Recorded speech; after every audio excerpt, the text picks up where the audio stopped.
শয়তানকে শিকলে বন্দি করলে আমরা রমজানেও টেলিভিশন কেন দেখি? শয়তান শিকলে বন্দি, এরপরেও রমজান মাসে গুনাহ কেন করি?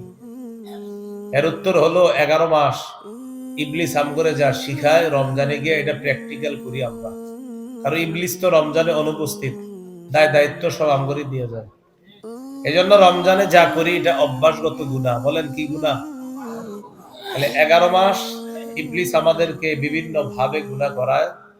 এই 11 মাসের অভ্যাসটা রমজানে গিয়ে আমরা ছাড়তে পারি না, তাই রমজানে আমাদের গুনাহটা হয় অভ্যাসগত গুনাহ। সূরা আনামের 151 নম্বর আয়াত, সূরা আনামের 120 নম্বর আয়াত, সূরা নিসার 31 নম্বর আয়াত। সূরা আনামের 151 নম্বর আয়াতে আল্লাহ বলেন, ওয়ালা তাকরাবুল ফাওয়াহিশা মা যাহারা মিনহা ওয়া মা বাতান। তোমরা প্রকাশ্য অশ্লীলতা এবং গোপন অশ্লীলতার কাছেও যেও না। আজকে থেকে আমরা পাপের কাছেও যাব না ইনশাআল্লাহ। সেটা প্রকাশ্য পাপ হোক, গোপন পাপ হোক, আজকে থেকে আমরা প্রকাশ্য পাপের কাছেও যাব না, গোপন পাপের কাছেও যাব না। আমরা এটা গেল নতুন করে কোনো পাপ করব না। আমি আবার বলছি, রমজানে গুনাহ যেন না করি। আজকে থেকে নতুন কোনো পাপ আমরা, সেটা বাহ্যিক হোক গোপনে হোক, আমরা করব না ইনশাআল্লাহ।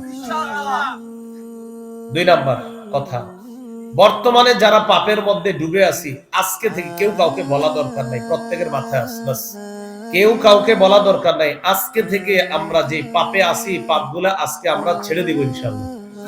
তাহলে প্রথম কথা, নতুন পাপের কাছে যাব না। দ্বিতীয় কথা, বর্তমানে যে পাপগুলা আমরা করতেছি, এই পাপগুলা আমরা ছেড়ে দিব। সূরা আনামের 120 নম্বর আয়াতে আল্লাহ বলেন, ওয়াদারু যাহিরাল ইসমি ওয়া বাতিনা। তোমরা প্রকাশ্য পাপ, গোপন পাপ ছেড়ে দাও। তোমরা প্রকাশ্য পাপ ছেড়ে দাও, গোপন পাপ ছেড়ে দাও। তাহলে প্রথম কথা, প্রকাশ্য পাপের কাছে যাব না, গোপন পাপের কাছে আজকে থেকে নতুন করে যাব না। 2, বর্তমানে যে প্রকাশ্য গুনাহে আমরা জড়িয়ে আছি, গোপন গুনাহে জড়িয়ে আছি, আমরা আজকেই এগুলা ছেড়ে দিব ইনশাআল্লাহ। তাহলে 2টি জিনিস শিখলাম, নতুন করে পাপ করব না, বর্তমান পাপগুলা ছেড়ে দিব।